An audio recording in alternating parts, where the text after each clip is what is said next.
शहरी औरतें नई उम्र के लड़कों के साथ जो काम करती हैं, उसे जानकर आपके होश उड़ जाएंगे। दरअसल हुआ कुछ यूं कि मेरे 15 साल के होते ही अचानक से मेरे कंधों पर बहुत बड़ी जिम्मेदारी आ गई।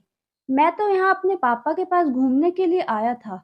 मुझे क्या मालूम कि यहाँ पर हालात ऐसे बन जाएंगे कि मुझे खाने को रोटी तक नहीं मिलेगी। और उसी दौरान मेरी मुलाकात एक शहरी औरत से हुई, जिसने मुझे एक ऐसी बात बताई जिसे सुनकर मैं हैरान रह गया और सोचने लगा कि आखिर मैं 15 साल के लड़के के साथ इसे ऐसा क्या करना है जिसके बदले में यह मुझे इतना सब दे रही है। मजबूरी में मुझे उसकी बात माननी पड़ी। फिर उस औरत ने जो कुछ मेरे साथ किया, उसे जानकर तो आपके पैरों तले जमीन निकल जाएगी। मेरा नाम योगेश है। मैं यूपी के एक कस्बे का रहने वाला हूँ। मेरी फैमिली में मेरे अलावा मेरी माँ, मेरी बहन और मेरे 2 बड़े भाई हैं। मेरे पिता मोची हैं, जो कि नेपाल के पास एक छोटे से पिछड़े गांव में काम करते हैं। उन्हीं की कमाई के जरिए हमारे घर का खर्चा चलता है। हालांकि उनके घर से दूर रहने की वजह से मेरा बड़ा भाई नशेड़ी बन चुका है। मेरी बहन अभी 12वीं में पढ़ रही है और मैंने 8वीं क्लास के पेपर दिए हैं। पेपर देकर मैं खाली हुआ। मेरी 1 महीने की छुट्टी थी। हम जिस कस्बे में रहते थे, वहां पर तो वैसे भी स्कूल में कम ही लोग जाया करते थे। कहने को तो छुट्टी 1 महीने की होती थी, लेकिन मुझे पता था कि मैं अभी स्कूल तो 2 महीने के बाद ही जाऊंगा। मैंने माँ से कहा कि मैं अपने पापा के पास जाकर अपनी छुट्टियां गुजारना चाहता हूँ। हालांकि मैं छोटा था, लेकिन बड़ी कम उम्र के साथ घर की जिम्मेदारी अपने सर पर ले रखी थी, तो मैंने ज्यादा चिंता नहीं की और मुझे अकेले गाड़ी में बैठा दिया गया। मेरा सफर बहुत अच्छे से गुजरा। इस दौरान माँ ने मेरे पापा को चिट्ठी लिखी थी, जिसमें उन्होंने बताया था कि योगेश तुमसे मिलने तुम्हारे पास आ रहा है। मेरे पापा मुझे स्टेशन पर मिल गए। मेरे लिए तरह तरह की चीजें लेकर आए थे, क्योंकि आज मेरा जन्मदिन भी था। पापा ने मुझे गले से लगाकर बहुत प्यार किया और कहा कि योगेश, आज तुम पूरे 15 साल के हो गए हो। उसके बाद हम दोनों एक जिप्सी से पापा के घर की तरफ चलने लगे। जबकि जिप्सी पापा किराए पर लेकर आए थे, उसके अंदर कोई शहरी गीत बज रहा था और हम दोनों बाप बेटे बड़ी मस्ती से एक दूसरे से बातें करते हुए सफर का मजा ले रहे थे। अचानक से हमारे साथ एक हादसा पेश आया। हमारी जिप्सी का एक्सीडेंट हो गया। एक्सीडेंट में जिप्सी ड्राइवर हाथों हाथ ही मर गया। हालांकि मुझे बहुत चोट नहीं लगी, क्योंकि मैं गाड़ी के पहले झटके में ही गाड़ी से उछलकर नरम मुलायम घास पर गिर गया था। लेकिन मेरे पापा बहुत बुरी तरह से घायल हो गए थे, जिसकी वजह से उन्हें हॉस्पिटल लेकर जाना पड़ा। हॉस्पिटल में मैं गुमसुम खड़ा था, तभी पापा के दोस्त लोग आए। उन्होंने मेरे कंधे पर हाथ रख मुझे तसल्ली दी और कहा कि बेटा चिंता मत करो, तुम्हारे पापा जल्द ही ठीक हो जाएंगे। पापा के दोस्त भी ऐसे नहीं थे जिन्हें देखकर लगता हो कि वह बहुत पैसे वाले हैं। गरीब किस्म के आदमी थे, जो कि यूपी से ही यहाँ पर काम करने के लिए आए थे। तभी डॉक्टर भी वहां आया। उसने जो बात बताई, उसे सुनकर तो मेरी जान ही निकल गई। मैं यहाँ शहर पर अपनी छुट्टियां बिताने और घूमने और मजा करने के लिए आया था। मैं कुछ वक्त अपने पापा के साथ यहाँ गुजारना चाहता था। अपनी माँ से बड़ी जिद करके इतने पैसों का इंतजाम किया था कि किसी तरह अपने पापा के पास नेपाल के इस गांव तक आ जाऊं। पर यहाँ तो मेरे ऊपर मुसीबत का ऐसा पहाड़ टूटा कि जिसकी कोई सीमा नहीं। पापा को देखकर मेरे आंसू रुकने का नाम नहीं ले रहे थे। उनकी हालत बहुत ज्यादा बुरी थी। उनका पूरा जिस्म पट्टी में लिपटा हुआ था। डॉक्टर कह रहा था कि उनके हाथों पैरों की हड्डियां टूट गई हैं और ठीक होने में कम से कम 3 महीने तो लगेंगे। पापा के दोस्तों ने रिश्तेदारों को पैसे की मदद के लिए फोन किया, लेकिन जरूरत के समय सबने मना कर दिया। फिर जब पापा होश में आए, तब उन्हें यह बात पता चली, तो वह बहुत बुरी तरह से रोने लगे, क्योंकि पापा के ऊपर पूरे घर की जिम्मेवारी थी। इस वजह से पापा यहाँ नेपाल के गांव में काम करने के लिए आए थे। यहाँ पर पापा दिन रात पूरी लगन से काम करते थे, जिसकी वजह से हम लोग घर में सुकून की जिंदगी गुजार पाते थे। लेकिन अब तो पापा का काम ही चला गया था। उन्हें समझ नहीं आ रहा था कि यह बाकी का टाइम कैसे कटेगा, और यही सोचकर पापा की तबीयत और ज्यादा खराब होने लगी थी कि अब आगे क्या होगा। पापा को इतना परेशान देखकर मुझे बहुत तकलीफ हुई कि मैं यहाँ पर आने की अगर जिद नहीं करता, तो ना ही पापा मुझे उस गाड़ी से लेने आते और ना ही हमारा एक्सीडेंट होता। मेरी नज़र में तो पापा की हालत का ज़िम्मेदार मैं खुद ही था। अस्पताल वालों ने 1 हफ्ते में पापा को छुट्टी दे दी थी। फिर मैं पापा के साथ उनके छोटे से घर में वापस आ गया। यह घर लकड़ी की झोपड़ी के जैसा था और पापा मुझसे कहने लगे कि अब हमें अपने कस्बे वापस जाना पड़ेगा, क्योंकि इस हालत में तो मैं यहाँ पर रह भी नहीं सकता। अब यहाँ रहना किस काम का? जो पैसा मैंने जमा किया हुआ है, वह भी यहाँ रहे तो धीरे-धीरे सारा खर्च हो जाएगा। इससे बेहतर यह है कि हम दोनों घर चलते हैं। लेकिन यह सुनकर तो मैं परेशान हो गया, क्योंकि मुझे पता था घर का हाल क्या है। बड़ा भाई पूरी तरह से नशे का आदी बन चुका है और घर की सारी ज़िम्मेदारी पापा के ऊपर थी और पापा को इस हाल में देखकर घर में माँ और बहन दोनों ही बहुत ज़्यादा परेशान हो जाएँगी। मैंने पापा को तसल्ली दी कि आपकी तबीयत कुछ बेहतर हो जाए, तब हम घर वापस जाने का सोचेंगे। उस वक़्त तो पापा टिकट लेने के काबिल भी नहीं थे और मैं इतना बड़ा भी नहीं था कि यह सब काम अकेले कर सकूँ। लेकिन मेरा वापस जाने का कोई इरादा नहीं था। मैंने सोच लिया था कि मैं यहाँ कोई काम ढूँढ लूँगा और जब तक पापा सही नहीं होते, मैं अपने पापा के साथ रहकर उनकी ज़िम्मेदारी उठा लूँगा। लेकिन सारी परेशानी यह थी कि मुझे कोई काम आता ही नहीं था और मुझे यह भी नहीं पता था कि इस गाँव में क्या काम होता है, जो मैं कर सकूँ। इस छोटे से गाँव में 15 साल के छोटे बच्चों को काम पर रखने के लिए कोई भी तो राज़ी नहीं था, क्योंकि यहाँ के कानून के हिसाब से 15 साल के बच्चे को काम पर रखने पर कारखाने के मालिक पर सख्त सज़ा हो जानी थी। मुझे समझ नहीं आ रहा था कि आखिर मैं क्या करूँ? मेरे लिए यहाँ काम ढूँढना नामुमकिन था, जबकि पापा कमरे में अकेले रहकर खुद को बीमार महसूस कर रहे थे। एक दिन मैं शाम को पापा को घर से बाहर ले आया ताकि पास के गार्डन में ले जाकर घुमाऊं। वहां जब पापा बैठे हुए बच्चों को खेलते देख रहे थे, तभी मेरी नजर एक शहरी औरत पर पड़ी। वह थोड़ी दूर बैठी थी और उसकी नजरें मुझ पर बनी हुई थी। कुछ ही देर में पापा के दोस्त आ गए और पापा उनसे बात करने लगे। तभी उस औरत ने मुझे इशारा किया और अपने पास बुलाया। मैं तुरंत उसके पास चला गया। वह बहुत ही खूबसूरत, उम्र में 30 से 35 साल रही होगी। वह मुस्कुराकर मुझसे पूछने लगी कि तुम कौन हो और कहाँ से आए हो? तुम्हारे पापा को क्या हुआ है? मैंने उसे अपना नाम योगेश बताया और अपना पूरा बायोडेटा एक साथ में उसे बता दिया। उसे यह भी बताया कि हमारे पास कोई काम भी नहीं है। इस वजह से हमें यहाँ रहने में बहुत परेशानी आ रही है। मेरी बात सुनकर वह धीरे से मुस्कुराई और मुझसे कहने लगी कि तुम्हारा गुजारा किस तरह चल रहा है? यह सुनकर तो मेरी आंखों में आंसू ही आ गए और मैंने उससे कहा कि पापा तो अब काम करने में असमर्थ हैं और मैं यहाँ काम ढूंढते हुए थक चुका हूँ, लेकिन कोई भी मुझे काम पर रखना नहीं चाहता। उस औरत ने मुझसे कहा कि अगर तुम्हें यहाँ पर कोई काम मिल जाए, तो तुम क्या वह काम करोगे? मैं बहुत खुश हो गया। मैंने कहा क्यों नहीं? अगर कोई काम होगा तो मैं ज़रूर करूँगा। मैं तो खुद ही चाहता हूँ कि किसी तरह यहाँ मुझे काम मिल जाए और मैं 6 महीने तक पापा की ज़िम्मेदारी सँभाल लूँ। उसके बाद वह अपना काम कर सकें और हमारा घर वापस से अपने रूटीन पर सेट हो जाए।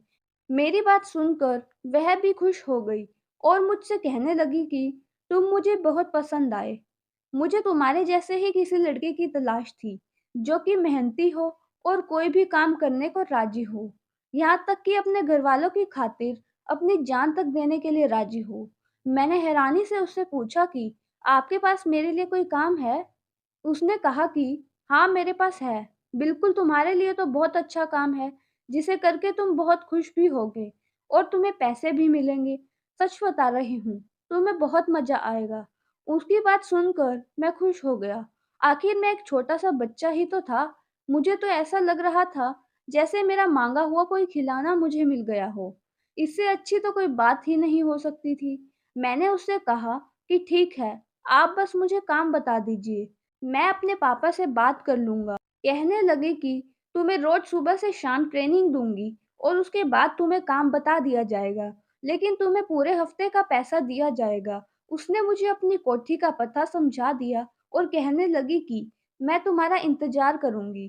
अगर तुम मेरे घर आए तो मुझे बहुत खुशी होगी। वह बहुत अच्छे से मुस्कुरा-मुस्कुरा कर बात कर रही थी। मैंने उससे कहा कि आप मुझे काम तो बताइए, तो मुस्कुराकर कहने लगी योगेश बेटा, इतनी भी क्या जल्दी है? पहले तुम आ तो जाओ।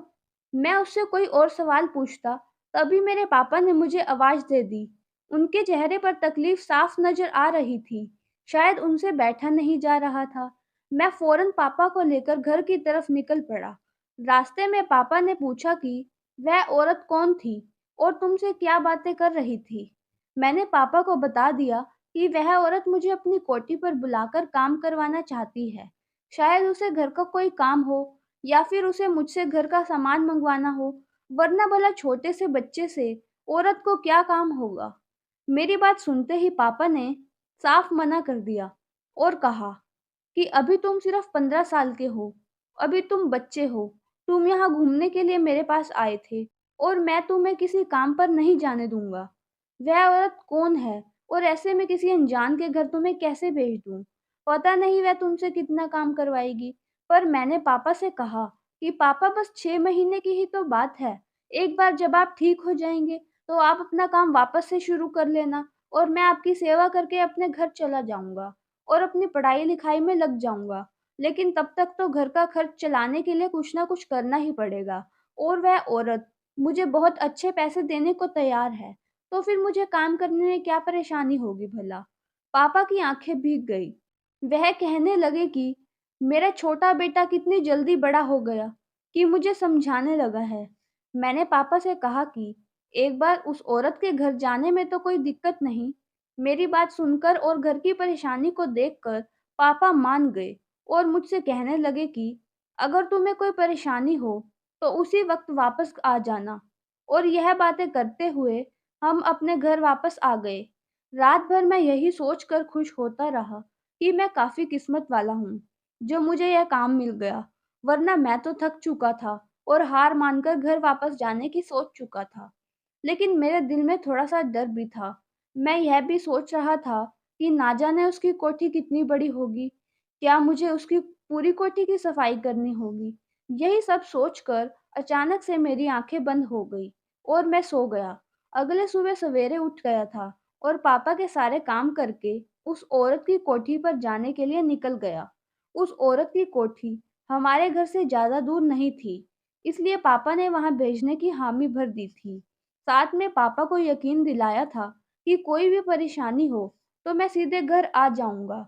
उस औरत की कोठी पर पहुँचकर मैंने चौकीदार से कहा कि मुझे तुम्हारी मालकिन ने बुलाया है।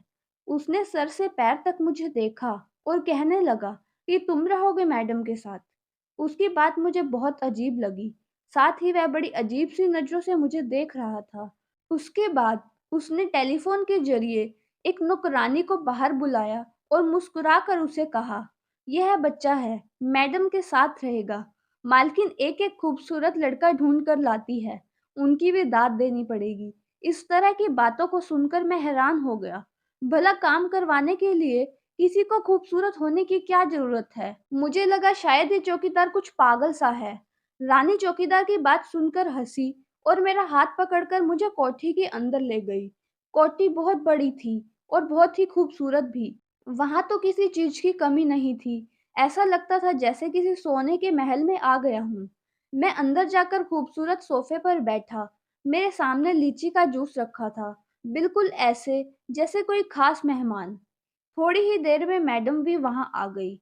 मैं उस औरत को देखकर हैरान रह गया। वह बहुत ही खूबसूरत थी। लग रहा था जैसे मैं किसी फ़िल्म की हीरोइन को देख रहा हूँ। नाइट सूट में बहुत सारा मेकअप लगाए, वह मेरे सामने बैठी हुई थी। हालाँकि मेरी उम्र इतनी भी नहीं थी, लेकिन फिर भी वह मुझे बहुत ही हसीन लग रही थी। मैंने अपनी नज़र शर्म से नीचे कर ली। जो भी था, वह मेरी मालकिन थी और मुझे उसके यहाँ पर काम करना था। मैंने जूस पी लिया तो मैडम ने मुझसे कहा कि तुम थोड़ी देर कमरे में जाकर आराम कर लो। उस औरत की यह बात सुनकर मैं हैरान रह गया। मैं तो यहाँ काम करने के लिए आया था, आराम करने के लिए नहीं। और ना ही कोई इतनी दूर से आया था कि मुझे आराम करने की ज़रूरत पड़े। मैंने फ़ौरन कहा कि मैडम मैं बिल्कुल तरोताज़ा हूँ, आप मुझे काम बताइए, मैं बड़ी मेहनत से आपका काम करूँगा। मेरी बात सुनकर वो औरत अपने खूबसूरत अंदाज में मुस्कुराई और बोली, काम तो तुम्हें ईमानदारी से ही करना होगा, इसी काम के ही तो तुम्हें पैसे मिलेंगे, लेकिन अभी तुम जाकर आराम करो और फिर मैं तुम्हारे पास आकर तुम्हें बताती हूँ कि तुम्हें क्या काम करना है। तभी एक और नौकरानी आई और वह मुझे लेकर एक खूबसूरत कमरे में चली गई। इतना बड़ा कमरा, इतना शानदार था कि मैं कुछ देर तक कमरे को ही ताकता रहा। कमरा बहुत अच्छी तरह से सजाया गया था। जब से मैं यहाँ पर आया था, पापा की तबीयत को लेकर बहुत परेशान था। ना तो मैं ठीक से कुछ खा पाया था और ना ही ठीक से कुछ देख पाया था। इस कमरे में आकर जब मैं सुकून से बिस्तर पर बैठा तो सामने लगे शीशे में मैंने अपनी शक्ल देखी। मैं तो वाकई बहुत खूबसूरत लग रहा था। वह चौकीदार सही ही कह रहा था। खूबसूरत तो मैं हूं ही, अपनी माँ की तरह। दूधिया रंग, तीखी नैन नक्श और नीली आंखें। मैं दूसरे बच्चों से बहुत अलग था। अपने गांव में भी मेरी आंखों के बड़े चर्चे थे। हर कोई कहता था कि यह बच्चा तो ऐसा लगता है कि किसी अमीर के घर पैदा होता। यहाँ कहाँ पर कीचड़ में कमल खिल गया। कुछ ही देर गुजरी थी कि कमरे का दरवाजा खुला और वह औरत खूबसूरत लड़की को लेकर मेरे पास आ गई। मैं उसे देखकर तुरंत उठकर बैठ गया। मैडम ने उस लड़की से मुझे मिलवाया। उसका नाम सुनीता था। मैडम कहने लगी कि यह तुम्हें आज से उठने बैठने, रहने सहने का तौर तरीका सिखाएगी। इस देश में कैसे रहा जाता है, कैसे बात की जाती है और तुम्हें यहाँ की थोड़ी-सी ज़बान भी सिखा देगी। मैडम की यह बात तो मुझे बहुत अजीब लगी। आखिर मुझे घर के काम करने के लिए यहाँ के तौर-तरीके सीखने की क्या ज़रूरत थी? और उठने-बैठने के तरीके तो मुझे पहले से ही मालूम। फिर मैडम सुनीता नाम की खूबसूरत लड़की को मेरे पीछे क्यों लगा रही थी? तभी वह कहने लगी कि 1 हफ्ते तुम्हें यह सब सीखना है और उसके बाद तुम मेरे काम के बन जाओगे। यह पूरा 1 हफ्ता तुम्हें सुनीता के साथ ही बिताना है। वह तुम्हें छोटी से छोटी बात सिखाएगी। मैडम मुझे सुनीता के हवाले करके कमरे से चली गई। बहुत ही खूबसूरत औरत थी और बहुत ही अच्छे तरीके से मुझे हर चीज़ सिखा रही थी। यहाँ तक कि लोगों के सामने कैसे बैठना चाहिए, कैसे बात करनी चाहिए और अपने आप को खूबसूरत कैसे बनाना चाहिए। लेकिन एक बात मैं समझ नहीं पा रहा था कि एक नौकर को इतनी ज़्यादा ट्रेनिंग देने की क्या ज़रूरत थी। पहले दिन जब मैं शाम को घर लौटा, तो पापा मेरी फ़िक्र में बहुत परेशान हो रहे थे। मुझे देखते ही कहने लगे कि आज मैं सारा दिन तुम्हारे बारे में ही सोचता रहा। बताओ तो ज़रा, पहले दिन तुमने क्या-क्या काम किया? उस औरत ने तुमसे कुछ ज़्यादा काम तो नहीं करवाया? कुछ ज़्यादा मेहनत तो नहीं करवाई? मैंने पापा को बताया कि मुझे सिर्फ़ उठने-बैठने के, ज़िंदगी जीने के तरीके सिखाए गए। मेरी बात सुनकर पापा मुस्कुरा दिए। पापा को मुस्कुराता हुआ देखकर मैं हैरान हो गया और उनसे पूछा कि ऐसा क्यों? पापा कहने लगे कि ये लोग बहुत अजीब होते हैं। एक बिल्ली भी पालते हैं तो उसकी नस्ल देखते हैं और फिर तुमको तो बिना कुछ सिखाए कैसे अपने घर काम पर रख लेते? यकीनन वह तुम्हें पहले अपने तौर तरीके सिखाएंगे ताकि तुम उनकी कोठी में ढंग से रह सको। चलो अच्छा है, इस तरह तुम्हें बहुत कुछ सीखने को भी मिलेगा। और मुझे यह जानकर बड़ा सुकून मिला कि तुम पर काम का कोई ज़्यादा बोझ भी नहीं है। योगेश बेटा, ये तौर तरीके सीख कर तुम्हें अपनी ज़िंदगी में बड़ा फ़ायदा होगा। तुम्हारी माँ तुम्हारे बिना इतने दिन रह नहीं पाएगी। मैं चाहता हूँ कि जल्द से जल्द मैं तुम्हें घर वापस भेज दूँ। पापा ठीक ही तो कह रहे थे कि मेरे बिना मम्मी आखिर कैसे दिन गुजार रही होगी। इसके बाद तो यह रूटीन बन गया। मैं रोज़ सुबह मालकिन की कोठी पर जाता, मुझे वहाँ पर अच्छे से अच्छे कपड़े पहनने के लिए दिए जाते, अच्छे से अच्छा खाना दिया जाता, मेरे बालों को बहुत खूबसूरत स्टाइल से बनाया जाता, मुझे हर तरह की चीज़ें मुहैया कराई जाती। 4 दिन में मेरे ही अंदर बहुत ज़्यादा बदलाव आ गया था। मैं खुद को शीशे में देखकर पहचान ही नहीं पा रहा था कि मैं वही 15 साल का योगेश हूँ। यहाँ का खाना-पीना मेरे सेहत को बहुत लग रहा था। मुझ पर कोठी में घूमने-फिरने पर भी कोई रोक-टोक नहीं थी। जहाँ मर्जी आता-जाता, जैसे मर्जी वैसे रहता। ऐसा लगता जैसे कि मैं मालकिन का बेटा हूँ। अब तक मैंने यहाँ किसी काम को हाथ भी नहीं लगाया था। लेकिन एक बात मुझे बहुत अजीब लग रही थी। मैंने कभी भी उस शहरी औरत के पति को नहीं देखा था, जबकि वह शादीशुदा औरत थी। उनके तो बच्चे भी नहीं थे, लेकिन उनके पति के साथ उनकी फोटो लगी हुई थी। मैंने एक बार नौकरानी से पूछा कि मैडम के पति कहाँ हैं? तो उसने इतना ही बताया कि हमारे साथ तो काम के सिलसिले में शहर से बाहर ही रहते हैं। उनका बहुत बड़ा कारोबार है, बस रात को ही घर पर आते हैं। मैं देखता कि वह शहरी औरत तैयार होकर पूरे घर में टहलती रहती, या फिर शॉपिंग के लिए बाहर निकल जाती। जब से मैंने सुनीता के तौर तरीके सीखे थे, मैडम मुझे भी अपने साथ मार्केट ले जाती। वह मेरा हाथ पकड़कर शॉपिंग करती, मार्केट में घूमती, मुझे मेरी पसंद की चीजें दिलाती और मैं अपनी नौकरी पर बहुत हैरान था, जिसके लिए मुझे सैलरी मिल रही थी और इतना बहुत सारा सामान भी मिल रहा था और काम मुझे कुछ करना ही नहीं पड़ रहा था। मैंने अपने पापा को अपनी नौकरी के बारे में बताया कि वहाँ पर मैं पूरा दिन कैसे गुजारता हूँ। पापा कहने लगे कि तुम्हारी मालकिन की शायद कोई औलाद नहीं है, इसलिए वह तुम्हें अपने बेटे की तरह पाल रही है, लेकिन शायद यह बात बताना नहीं चाहती। मैडम ने तो मुझे यही बताया था कि 1 हफ्ते तक सुनीता तुम्हें ट्रेनिंग देगी, फिर मेरा काम शुरू होगा और मुझे अब बस उस दिन का इंतजार था कि आखिर मुझे पता तो चले कि मेरा काम क्या है। अभी तो मैं अपने नए-नए कपड़े और महँगी-महँगी चीज़ों को एन्जॉय कर रहा था। पापा की तबीयत भी अब पहले से बेहतर हो गई थी, लेकिन इतनी भी नहीं सुधरी थी कि वह अपना काम कर सकें। इधर मेरी नौकरी लग गई थी, तो मेरे पापा की टेंशन भी कुछ कम हो गई थी। हालाँकि हमने अभी तक अपने घर पर पापा के एक्सीडेंट के बारे में नहीं बताया था और ना ही मेरी नौकरी करने के बारे में बताया था। पापा मम्मी को शाम में फ़ोन करते और उन्हें सब कुछ अच्छा-अच्छा ही बताते। वहीं दूसरी तरफ मैं उस शहरी औरत के घर में बड़े मज़े से रह रहा था और 1 हफ्ते में मैं जैसे बिल्कुल ही बदल गया था। हफ्ते के आखिरी दिन मैं जैसे ही मैडम के घर पहुंचा, तो चौकीदार मुझे देखकर बहुत अजीब ढंग से हंसने लगा और कहने लगा कि आज तुम्हारा काम शुरू होने ही वाला है। मैं भी इस बात पर बहुत खुश था कि आज मुझे काम करने को मिलेगा। मैं कोठी के अंदर दाखिल हुआ तो सुनीता मुझे कहीं नजर नहीं आई। दूसरी एक नौकरानी मुझे कहने लगी कि आज आपको सीधे मैडम के कमरे में जाना है। मैं जब से यहाँ आया था, एक बार भी मैडम के कमरे में नहीं गया था। मैडम का कमरा हमेशा लॉक रहता था। मैं जैसे ही मैडम के कमरे में दाखिल हुआ, तो देखकर हैरान रह गया। मैडम का कमरा तो आज पूरी तरह से सजा हुआ था, जैसे किसी नई नवेली दुल्हन का होता है। मैडम ने मुझे हाथ पकड़कर अपने बिस्तर पर बिठाया और नोटों की गड्डियाँ मेरे हाथ में पकड़ा दी और कहने लगी, यह तुम्हारी इस हफ्ते की तनख्वाह है। आज का पूरा 1 दिन तुम्हें मेरे साथ कमरे में ही गुजारना होगा और आने वाले 1 हफ्ते तुम इसी तरह जीना, जितना तुमने इस हफ्ते अपनी ज़िंदगी का मज़ा लिया है। मैडम की यह बात मुझे कुछ ज़्यादा समझ नहीं आई, हालाँकि इतने सारे नोट देखकर मैं बहुत खुश हो गया। मैंने मैडम से कहा कि आप जो भी कहें, मैं पूरी ईमानदारी के साथ करूँगा। लेकिन उसके बाद उस शहरी औरत ने जो कुछ मुझसे कहा, वह सुनकर तो मेरे होश ही उड़ गए। आखिर मुमकिन ही कैसे था? मैं उस शहरी औरत के साथ ऐसा कैसे कर सकता था? मैं अभी 15 साल का छोटा-सा बच्चा था और जिस चीज़ की चाह मेरी मैडम मुझसे कर रही थी, वह मेरे लिए मुमकिन ही नहीं था।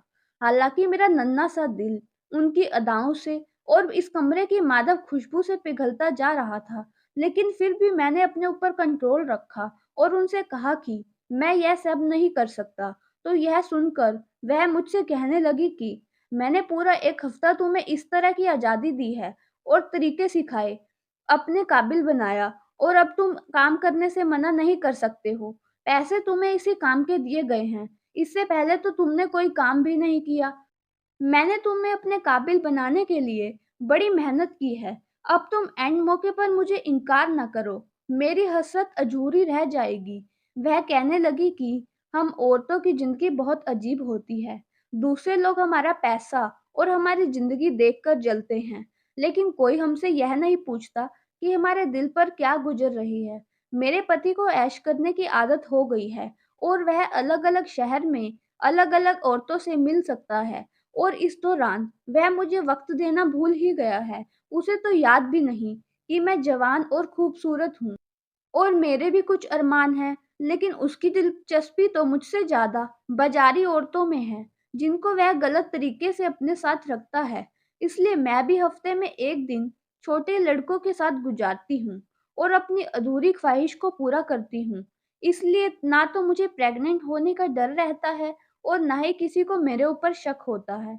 मैं जानती हूँ कि यह तरीका गलत है, लेकिन मेरा पति भी तो मुझे धोखा दे रहा है, तो मैं उसे धोखा क्यों ना दूँ? मैं बदले की आग में जलती रहती हूँ और हफ्ते के आखिर में मैं अपने अंदर की आग इसी तरह ठंडी करती हूँ। एक छोटा लड़का अपने बिस्तर पर पूरे दिन रखती हूँ, लेकिन जितने लड़कों का इस्तेमाल मैंने आज तक किया है, कोई भी तुमसे ज़्यादा खूबसूरत नहीं है। पर मेरा दिल अब तुम पर आ चुका है और मैं चाहती हूँ कि तुम मेरे साथ हमेशा के लिए यहीं रह जाओ। तुम्हारी ज़रूरत इस वक़्त पैसा है और मेरी ज़रूरत तुम हो। मैं तुम्हें यहाँ पर पैसे दूँगी, जिससे तुम अपनी ज़रूरतों को पूरा करोगे, लेकिन इसके बदले में तुम्हें मेरी हर ज़रूरत को पूरा करना पड़ेगा। मैं तुम्हें ज़िंदगी भर अपने साथ रख लूँगी और तुम्हारे बाप को भी काम करने की ज़रूरत नहीं पड़ेगी और ना ही तुम्हें वापस घर जाना पड़ेगा। अपने बाप को अपने घर वापस भेज देना और हमेशा के लिए तुम यहाँ रह जाना। मैं छोटा था, लेकिन बेअक्ल ना था। मैडम की एक-एक बात मेरी समझ में आ रही थी और मेरे दिमाग में मेरी माँ की छवि चल रही थी। मैंने वह सारे पैसे मैडम के हाथ में पकड़ा दिए और साफ शब्दों में कहा कि मुझे हराम के इन पैसों की ज़रूरत नहीं है। मैं पाप के इस रास्ते पर चलकर पैसा कमाना नहीं चाहता। मैडम मुझे रोकती रह गई, लेकिन मैंने उनकी एक ना सुनी। पैसे की चमक भी मुझे रोक नहीं पाई और उनकी खूबसूरत जवानी भी और उनकी अदाएँ भी। कुछ भी मुझे रोक नहीं पाया क्योंकि मेरी माँ की परवरिश मेरे लिए बहुत ज़्यादा अहम थी। जो कुछ भी मेरी माँ ने मुझे सिखाया था कि बेटा हमेशा सीधे रास्ते पर चलना। कभी कुछ करने के लिए गलत रास्ते का इस्तेमाल मत करना। मैं भागता हुआ उस कोठी से बाहर निकला और वापस गिरता पड़ता अपने पापा के पास आ गया। मैंने अपने पापा से आकर कहा कि अब हमें यहाँ से चलना चाहिए क्योंकि हमारे यहाँ रहने का कोई मकसद नहीं है। यह लोग बहुत जालिम हैं। हम वापस अपने देश चलते हैं। एक रोटी खाएंगे लेकिन इज्जत से रहेंगे। मुझे उस औरत ने धोखे से अपने घर बुलाया जो कि अपने जिस्म की भूख मिटाना मुझसे चाहती थी। चौकीदार का मुस्कुराता चेहरा मुझे आज समझ आ रहा था। मैं अपने पापा के साथ वापस का टिकट ले चुका था और अब घर पर आने वाली मुश्किलों को सोच रहा था। मेरी जिंदगी मुश्किलों से भरी जरूर थी, लेकिन पाप से भरी हुई नहीं थी। मेरी माँ ने मुझे बताया था कि जिंदगी देना इंसान के हाथ में नहीं है, बल्कि भगवान के हाथ में है। लेकिन उस जिंदगी को कैसे गुजारना है, यह हमारे हाथ में है और मुझे यकीन था कि ऊपर वाले ने मेरे लिए कोई ना कोई इंतजाम कर रखा होगा। दोस्तों, पहले के लोग और थे, लेकिन आज के लोग ऐसे हैं जो दूसरों की मजबूरी का फायदा उठाते हैं। दौलत ने उन्हें अपनी इज्जत से भी भटका रखा है। उन्हें इस बात का अंदाजा भी नहीं है कि वे कितना गलत कर रहे हैं। अगर आप इस कहानी के आखिर तक पहुंच चुके हैं, तो आपको याद रखना चाहिए कि आपको गलत काम करने के मौके बहुत मिलेंगे, लेकिन फैसला आपको ही करना होगा। जब तक आप सही रास्ते पर रहेंगे, आपके साथ कभी भी कुछ गलत नहीं होगा। दोस्तों, अगर आपको हमारी कहानी पसंद आई है, तो वीडियो को लाइक करें, चैनल पर नए हैं तो चैनल को सब्सक्राइब करें और हाँ, नोटिफिकेशन बेल को ज़रूर दबाएं, ताकि अगली अपडेट आपको सबसे पहले मिले। धन्यवाद।